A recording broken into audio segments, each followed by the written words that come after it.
बिहार की 40 लोकसभा सीट में से एक नाम झंझारपुर का भी है। एक ऐसी लोकसभा सीट जो 1972 में मधुबनी से कटकर अस्तित्व में आई, जिसके बाद 1972 से 2019 तक यहाँ कुल 13 चुनाव हुए, जिसमें कांग्रेस, जनता दल, राष्ट्रीय जनता दल यूनाइटेड और भारतीय जनता पार्टी सभी के उम्मीदवारों को यहाँ की जनता ने सांसद बनने का मौका दिया।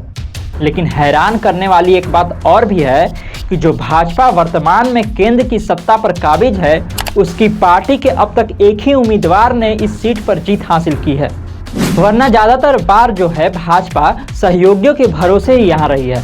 आज के पंचतत्व में हम आपको झंझारपुर लोकसभा सीट के बारे में विस्तार से बताएंगे, लेकिन उससे पहले नमस्कार, आप देख रहे हैं पंचतत्व और मैं हूं आपके साथ अनिकेत पाठक।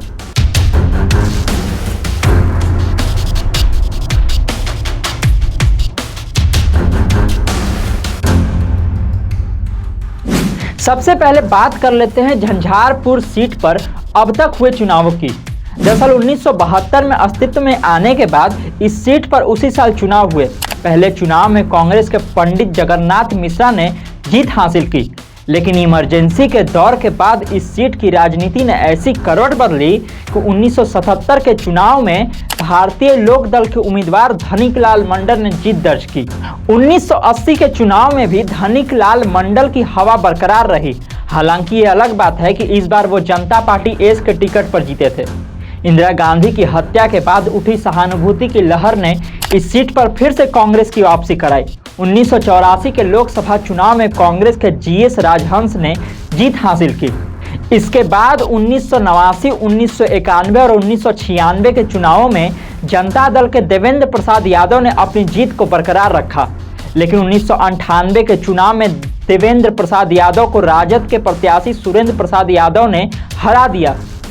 बाद में देवेंद्र प्रसाद यादव जनता दल को छोड़ राष्ट्रीय जनता दल में शामिल हुए और फिर 1999 और 2004 में झंझारपुर सीट से ही सांसद चुने गए। 2009 के चुनाव में पहली बार इस सीट पर एनडीए के सहयोगी दल जदयू के उम्मीदवार को जीत मिली। जदयू के मंगनी लाल मंडल ने जीत हासिल की। 2014 में पहली बार इस सीट पर भाजपा का पताका लहराया। जदयू के एनडीए से अलग होने के कारण 2014 में त्रिकोणीय संघर्ष हुआ, जिसमें भाजपा के वीरेंद्र चौधरी के लिए जीत की राह आसान हो गई।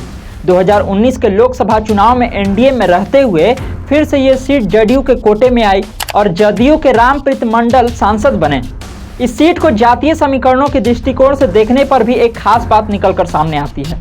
जहां पिछड़े और अति पिछड़ी जातियों की जनसंख्या सबसे अधिक है, इसलिए यहाँ की राजनीति इन्हीं दोनों जातियों की इर्द गिर्द घूमती रहती है। इस सीट पर पहले सांसद पंडित जगन्नाथ मिश्रा को छोड़ दें तो सभी सांसद पिछड़ी और अति पिछड़ी जाति के ही रहे।